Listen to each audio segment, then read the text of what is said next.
Miss Elizabeth, I have struggled in vain and I can bear it no longer. These past months have been a torment.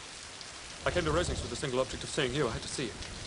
I have fought against my better judgment, my family's expectation, the inferiority of your birth, my rank and circumstance, all these things, and I'm willing to put them aside and ask you to end my agony. I don't understand. I love you. Most ardently. Please do me the honor of accepting my hand. Sir, I appreciate the struggle you have been through, and I am very sorry to have caused you pain. Believe me, it was unconsciously done. Is this your reply? Yes, sir. Are you laughing at me? No. Are you rejecting me? I'm sure that the feelings which, as you've told me, have hindered your regard will help you in overcoming it.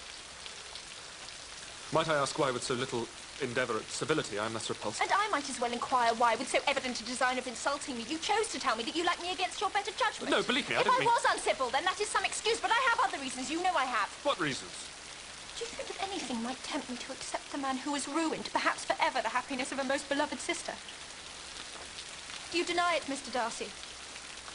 That you separated a young couple who loved each other, exposing your friend to the centre of the world for caprice, and my sister to its derision for disappointed hopes, and involving them both in misery of the acutest kind? I do not deny it. How could you do it? Because I believed your sister indifferent to him. Indifferent? I watched them most carefully and realised his attachment was deeper than hers. That's because she's shy. Bingley, too, is modest and was persuaded she didn't feel strongly Because for him. you suggested it. I did it for his own good. My sister hardly shows her true feelings to me.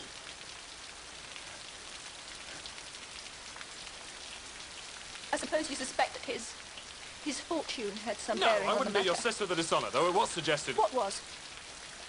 It was made perfectly clear that an advantageous marriage... Did my sister give that impression? No. No, there was, however, I have to admit, the matter of your family... Our want of connection. Mr. Bingley didn't seem to vex No, it was himself more about than that. How, sir? It was the lack of propriety shown by your mother, your 3 younger sisters, even on occasion your father.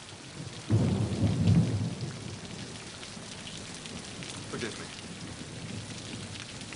You and your sister I must exclude from this.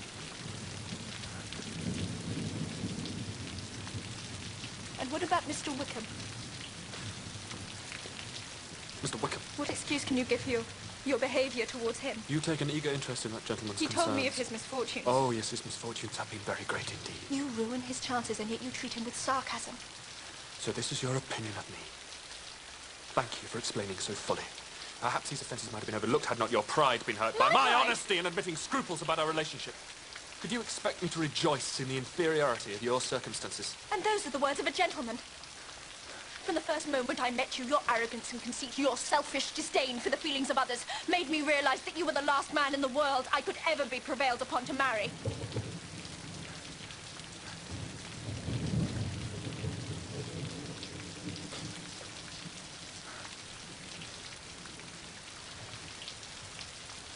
Forgive me, madam, for taking up so much of your time.